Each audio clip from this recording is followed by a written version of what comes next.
Hello everyone. तो इस session में हम लोग जो पेपर 3 है आपका जेपीएससी मेंस में, उसका हिस्ट्री पोर्शन जो है उससे संबंधित 4 क्वेश्चंस देखेंगे जो आपके प्रैक्टिस के लिए यहाँ पर मैंने इंक्लूड किया है।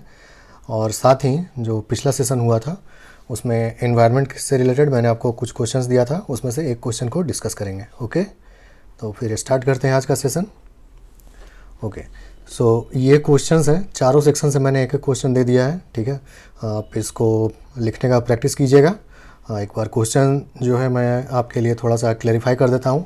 जो पहला क्वेश्चन है उसमें है what were the main reasons for the rise of Magadh empire. ठीक है, इसको राइज एंड सक्सेस कर लीजिएगा। ठीक है, rise and success of Magadh empire. ठीक है, rise and success of Magadh empire, क्योंकि हिंदी में आप देख पा रहे हैं मगध साम्राज्य के उदय और सफलता के मुख्य कारण क्या थे, तो दोनों आपको डिस्कस करना है। और नेक्स्ट पार्ट है क्वेश्चन का, मौर्य काल की कला, स्थापत्य और सांस्कृतिक उपलब्धियों पर चर्चा करें, यानी कि discuss the art, architectural and cultural achievements of the Mauryan phase. Okay, simple straight forward question है, कुछ भी आपको ज़्यादा इसमें एनालाइज नहीं करना है चीज़ों को। ठीक है, सिंपली जो फैक्ट्स आप जानते हैं आर्ट से रिलेटेड, आर्किटेक्चर से रिलेटेड, कल्चरल अचीवमेंट से रिलेटेड और क्या क्या वजह था मौर्य साम्राज्य के उदय का, वो सब आप बता सकते हैं यहाँ पर। ठीक है, जो मिडिएवल पीरियड वाला क्वेश्चन है वो है अलाउद्दीन खिलजी से रिलेटेड, उसका जो रिफॉर्म्स था अलग अलग तरह का अलग अलग फील्ड में, वो सभी आपको डिस्कस करना है, इसलिए मैंने किसी एक को स्पेसिफाई नहीं किया है। ठीक है, तो रिफॉर्म्स को आप डिस्कस कीजिएगा। अब देखिए यहाँ पर क्या है कि ये सब चीज़ हर लोग रेडी कर रहा होगा, अब आप लोग वही रेडी इसको किए होंगे, बट अगेन जो आपको यहाँ पर ये क्वेश्चंस देने का मेरा मकसद ये होता है कि थोड़ा सा आप अलग अलग क्वेश्चंस को कैसे आप आंसर करते हैं वो इम्पॉर्टेंट है, वो मैटर करता है कि आप आंसर को प्रेजेंट कैसे करते हैं। ठीक है, तो जैसे आप देख रहे हैं यहाँ पर क्रिटिकली एग्जामिन करने के लिए आपको बोला जा रहा है। ठीक है, यानी कि आलोचनात्मक परीक्षण। तो फैक्ट्स जो है वो लगभग सब लोगों को पता होगा, आप जो बुक्स से पढ़ रहे हैं उन्हीं से बाकी लोग भी पढ़ाई कर रहे हैं। ठीक है, लेकिन किस तरह से आप प्रेजेंट करते हैं अपने आंसर को, या फिर जो क्वेश्चन का डिमांड है उसको आप किस तरह से फुलफ़िल करते हैं, किस तरह के प्रेजेंटेशन से फुलफ़िल करते हैं, वो इम्पॉर्टेंट हो जाता है और वहीं पर 2 मार्क्स 4 मार्क्स का अंतर हो जाता है। ठीक है, तो इन सब बातों को ध्यान में रखते हुए आंसर का प्रैक्टिस कीजिए। ठीक है, तो यहाँ पर आपको क्रिटिकली एग्जामिन करना है, क्या अच्छा था, क्या बुरा था, कौन सा अपने समय से पहले चल रहा था। ठीक है, कौन सा रिफॉर्म या कौन सा रिफॉर्म जो सो प्रोग्रेसिव था, रिग्रेसिव था, ये सब चीज़ मतलब आपको वहाँ पे क्रिटिकल होना है उसका, हर एक रिफॉर्म्स के ऊपर जो भी पॉइंट आप लिखेंगे उससे संबंधित कुछ क्रिटिकल ओपिनियन आपको देना पड़ेगा। ठीक है, लेकिन वो क्रिटिकल ओपिनियन जो है फैक्ट बेस्ड होना चाहिए, मतलब तर्क संगत होना चाहिए। ठीक है, तो सेकंड क्वेश्चन ट्राई कीजिएगा आंसर के फॉर्मेट में सही तरीके से लिखने का। जो थर्ड क्वेश्चन है अगेन जो सिंपली राइट शॉर्ट नोट्स है, तो यहाँ पर आप 20-20 मार्क्स के जैसा इसको लिखने का कोशिश करेंगे, यानी कि 300 वर्ड्स में सब्सिडरी अलायंस और डॉक्ट्राइन ऑफ लैब्स के बारे में लिखिएगा। ठीक है, और इनमें जो है कहीं भी देखिए अगर आपको फैक्ट का कमी हो जाता है या फिर लगता है कि वर्ड लिमिट जो है सो अभी काफ़ी है, उतना मेरे पास मटेरियल नहीं है, तो जो इम्पॉर्टेंट टॉपिक्स है उसको इंटरनेट से थोड़ा वैल्यू एडिशन करने का कोशिश कीजिए। ये मैं पहले के वीडियोस में ही बता चुका हूँ, है ना। अब जैसे कि आप ज्योग्राफी ही पढ़ रहे हैं तो एनसीईआरटी से आप ज्योग्राफी पढ़ रहे हैं, कोई टॉपिक हो सकता है कि आपको लगे कि नहीं इतना सफिशिएंट नहीं होगा, तो यूज़ इंटरनेट, इंपॉर्टेंट टॉपिक्स के लिए इंटरनेट यूज़ कीजिए, कुछ आपको एक्स्ट्रा पॉइंट्स उन टॉपिक्स में मिल जाएगा। उसके लिए ऐसा नहीं है कि आपको अब बिल्कुल जो है सो ज्योग्राफी ऑप्शनल का बुक लेकर के आप पढ़ाई करने लगी, ऐसा कोई ज़रूरी नहीं है। ठीक है, सिमिलरली यही चीज़ हो सकता है आप साइंस एंड टेक में भी आप फील करें, कहीं कहीं पर आपको मटेरियल थोड़ा सा कम लग सकता है, पार्टिकुलरली फिजिकल साइंस वगैरह में। तो ये सब साइंस वगैरह में हालांकि उतना बहुत ज़्यादा मैटर नहीं करेगा, अगर आप सारा पॉइंट्स कवर कर लिए हैं तो फिर वर्ड लिमिट उतना ज़्यादा मैटर नहीं करेगा, लेकिन तब भी कोशिश कीजिए कुछ एक्स्ट्रा करने का। आपका आंसर अगर दूसरों से स्टैंड आउट नहीं होगा तो दूसरों से बेहतर मार्क्स कैसे मिलेगा। रेगुलर आंसर सब लोग लिखेंगे वहाँ पर। ठीक है, तो रेगुलर से थोड़ा सा अलग करने के लिए इम्पॉर्टेंट टॉपिक्स पर थोड़ा सा मेहनत कीजिए, इम्पॉर्टेंट टॉपिक्स को थोड़ा सा बेहतर तरीके से पॉइंट्स वगैरह उसमें ऐड करने का कोशिश कीजिए, जिसको कि मैं हमेशा वैल्यू एडिशन बोलता हूँ। थोड़ा सा वैल्यू ऐड करने का कोशिश कीजिए अपने टॉपिक्स में जो कि इंपॉर्टेंट है आपके एग्ज़ाम के नज़रिए से। ओके, हर एक टॉपिक में ये सब एक्सरसाइज करने का ज़रूरत नहीं है, कुछ एक टॉपिक्स में। ठीक है, जिसमें आपको मटेरियल कम पड़ रहा है या फिर आपको जो है चाहते हैं आपके उसमें दूसरों से आपका आंसर स्टैंड आउट हो। ओके, तो सेम है सब्सिडरी अलायंस और डॉक्ट्राइन ऑफ लैब्स के बारे में नोट लिखिएगा। और जो फोर्थ क्वेश्चन है हिस्ट्री ऑफ झारखंड पर है, सिंपल है, आपको संथाल हुल के बारे में वहाँ पर चर्चा करना है, कॉजेज़ बताना है आपको और कॉन्सिक्वेंसेस बताना है ना। कॉजेज़ वगैरह में आप क्या कारण रहा वो सब, और कॉन्सिक्वेंसेस में क्या क्या एडमिनिस्ट्रेटिव बदलाव आया वो सब आप डिस्कस कर सकते हैं, ठीक है। तो ये जो है 4 क्वेश्चन आप अटेम्प्ट करने की कोशिश करेंगे, इसमें से एक क्वेश्चन मैं डिस्कस कर दूंगा फिर आने वाले वीडियो में, ठीक है। ओके, अब ये जो पिछला बार मैंने सेशन लिया था इन्वायरमेंट के ऊपर, उसमें से एक क्वेश्चन मैं अभी डिस्कस कर देता हूँ। ये वो है, explain the social, economic and environmental implications of changing oceans due to climate change. Okay, तो जो ओशंस हैं वर्ल्ड ओवर, उनमें काफ़ी बदलाव आ रहा है क्लाइमेट चेंज की वजह से, है ना। तो उसी से संबंधित एक क्वेश्चन था कि उन बदलावों की वजह से जो है आपके सोसाइटी पे, आपके इकोनॉमी पे, आपके पर्यावरण पे क्या प्रभाव पड़ रहा है। तो उसी को यहाँ पर हम लोग डिस्कस कर लेते हैं। Again starting with a introduction, ठीक है। एक छोटा सा इंट्रोडक्शन पहले देंगे, उसके बाद आप अपना मेन बॉडी पर आएंगे। इंट्रोडक्शन में अगेन आप बता सकते हैं कि किस किस रूप में चेंजिंग ओशंस का जो प्रॉब्लम्स है वो किस किस रूप में अपने आप को मैनिफेस्ट कर रहा है। जैसे आपका ग्लोबल वार्मिंग हो रहा है क्लाइमेट चेंज की वजह से, सी लेवल राइज हो रहा है, एग्रीकल्चरल पैटर्न जो है चेंज हो रहा है, बायोडाइवर्सिटी का लॉस हो रहा है। तो ये सब क्लाइमेट चेंज की वजह से हो रहा है, और चेंजिंग ओशंस जो हैं उनमें से एक हैं। ओके, तो ये जो है इस तरह से आप एक छोटा सा इंट्रोडक्शन दे सकते हैं, या फिर आप किसी रिपोर्ट को यहाँ पर मेंशन कर सकते हैं, ठीक है।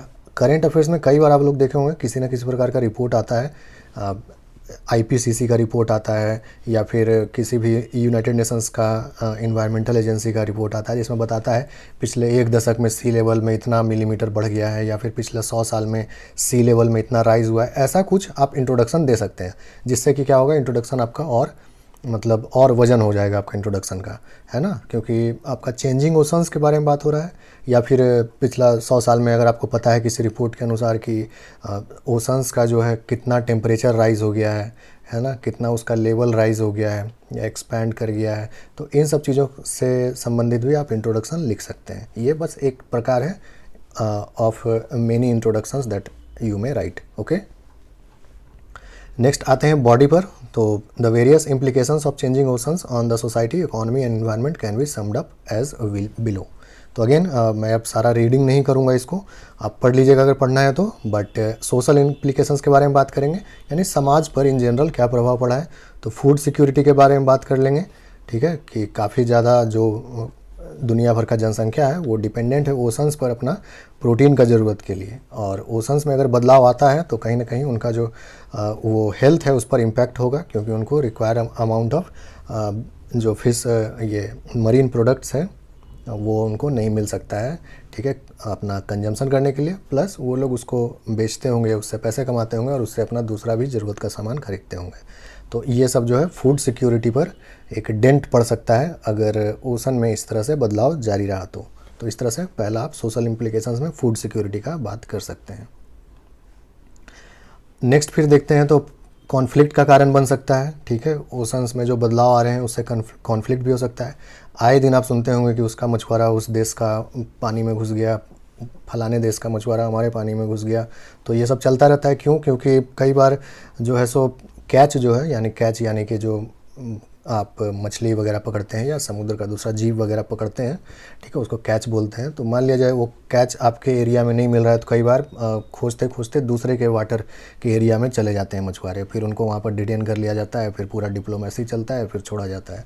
तो ये सब चीज़ होता रहता है ना। तो कॉन्फ्लिक्ट का कारण भी बन सकता है ओशन में बदलाव, ओके। और प्लस कम्युनिटीज़ में भी हो सकता है। जैसे मान लीजिए सेम कंट्री है लेकिन अलग अलग एरियाज़ में जो है अलग अलग बदलाव हो रहा है, जिसकी वजह से कहीं पर है, मान लीजिए मछली का ही एग्जांपल लें, तो कहीं पर है कहीं पर नहीं है।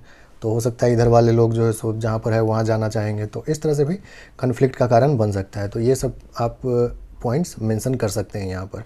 उसके बाद रिफ्यूजी प्रॉब्लम सबसे बड़ा, कोस्टल एरियाज़ सबमर्ज होगा, वहाँ पर आपका जॉब का लॉस होगा राइजिंग सी लेवल की वजह से, या फिर ओशन में हो सकता है मछली वगैरह वहाँ पर से ख़त्म हो जाए, जिस पर कि वहाँ का इकोनॉमी डिपेंडेंट है।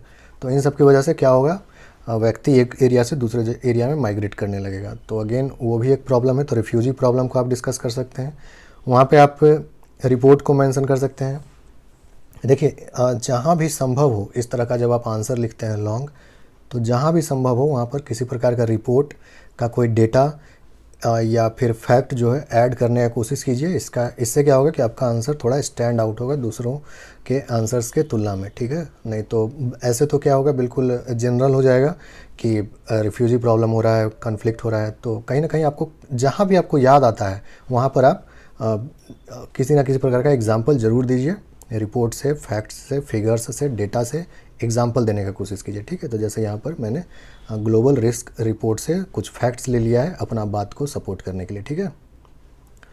फिर आगे आप उसी तरह डिजीज़ के बारे में बात कर सकते हैं। कई सारा जो डिजीज़ हुआ करता था अब जो है सो वो पोल वर्ड्स शिफ्ट हो रहा है ना। जो यूरोपियन कंट्रीज़ वगैरह में वो सब डिजीज़ का लोग नाम भी नहीं सुनते थे, जो कि ट्रॉपिकल एरियाज़ में होते हैं, वो सब कंटिन्यूसली जो है अब शिफ्ट हो रहा है टुवार्ड्स नॉर्थ। ओके, तो ये भी एक प्रॉब्लम हो सकता है। जैसे कि एग्जांपल में कॉलरा का एग्जांपल देखने को काफ़ी मिल रहा है आजकल, है ना। जो यूरोपियन कंट्रीज़ या फिर मिड लैटिट्यूड के ऊपर वाले जो कंट्रीज़ हैं उनमें कॉलरा वगैरह देखने को मिल रहा है, जो कि पहले नहीं हुआ करता था। तो आप उसका एग्जांपल दे सकते हैं, ठीक है। तो इस तरह से 3-4 पॉइंट आप डिस्कस कर सकते हैं हर एक हेड में। सोशल, इकोनॉमिक, इन्वायरमेंटल, हर एक हेड में आप 4-5 पॉइंट डिस्कस कर दीजिए, उतना सफिशिएंट होना चाहिए। उसी तरह फिर economic implication, loss of revenue, again यहाँ पर कुछ डेटा देने का कोशिश किए हैं ताकि जो है आपका आंसर में थोड़ा सा वजन आए, ठीक है। तो ये हो गया, आप इसको पढ़ लीजिएगा। इकॉनमी का कैसे लॉस होगा ये आप समझ रहे होंगे अब तक, है ना। पूरा जो भी कोस्टल एरिया होता है वहाँ पर तो पूरा अर्थव्यवस्था ही डिपेंडेंट होता है आपका समुद्रों पर, ठीक है। तो अगर उसमें प्रॉब्लम होगा तो आपका पूरा अर्थव्यवस्था गड़बड़ हो जाएगा वहाँ पर। उसके अलावा एग्रीकल्चरल प्रोडक्टिविटी जो है कोस्टल जोन में वो भी प्रभावित होगा। इंफ्रास्ट्रक्चर आपका प्रभावित होगा किसी भी प्रकार का, अगर सी लेवल राइज वगैरह होता है तो। उसके बाद मेगा सिटीज़ जो कि इकोनॉमिक सेंटर्स है दुनिया का, इनफैक्ट कई सारा इकोनॉमिक सेंटर्स जो है, जो बड़ा बड़ा शहर है जहाँ पूरा देश का इकोनॉमी ड्राइव करता है, वो सब शहर वो समुद्र के किनारे ही वो सब सिचुएटेड है। तो किसी भी प्रकार का अगर होता है कुछ डेंजर ओशंस में चेंजेस की वजह से, तो अगेन पूरा अर्थव्यवस्था चरमरा सकता है। तो ये सब कुछ इकोनॉमिक इम्प्लीकेशंस है ना। ये सब आप देख पा रहे हैं, Dhaka, Manila, New York, New Orleans, Miami, Mumbai, Kolkata, Chennai, Venice, ये सब जो शहर है सब मतलब समंदर से जुड़ा हुआ ही है। तो इसलिए जो है अगर समंदर में कुछ प्रॉब्लम होता है, सी लेवल राइज वगैरह होता है, सबमर्जेंस होता है, तो ये सब सिटीज़ जो है प्रॉब्लम में आ सकते हैं और उसकी वजह से पूरा अर्थव्यवस्था चरमरा सकता है देश का। ओके, जैसे कि आप एग्जांपल में जकार्ता के बारे में बता सकते हैं। आप लोग सुने होंगे जकार्ता, इंडोनेशिया जो है सो अपना शिफ्ट करने का कोशिश कर रहा है राजधानी को, है ना। वो बोर्नियो आइलैंड पे राजधानी अपना ले जा रहा है, जो ईस्ट कैलामंटन प्लेस है वहाँ पर ले जा रहा है वो। ऐसा चल रहा है बात, ठीक है। तो क्योंकि जकार्ता जो है वहाँ पर 10 फीट लगभग पानी जो है ऊपर आ चुका है, यानी ज़मीन लगभग 2.5 मीटर अंदर चला गया है। तो ये सब कुछ एग्जाम्पल जो वेल एस्टेब्लिश्ड हैं आप यहाँ पर मेंशन कर सकते हैं। ओके, उसी तरह आप फिर इन्वायरमेंटल इम्प्लीकेशंस तो इतना ज़्यादा है कि मतलब आपका वर्ड लिमिट ख़त्म हो जाएगा, लेकिन ये ख़त्म नहीं होगा।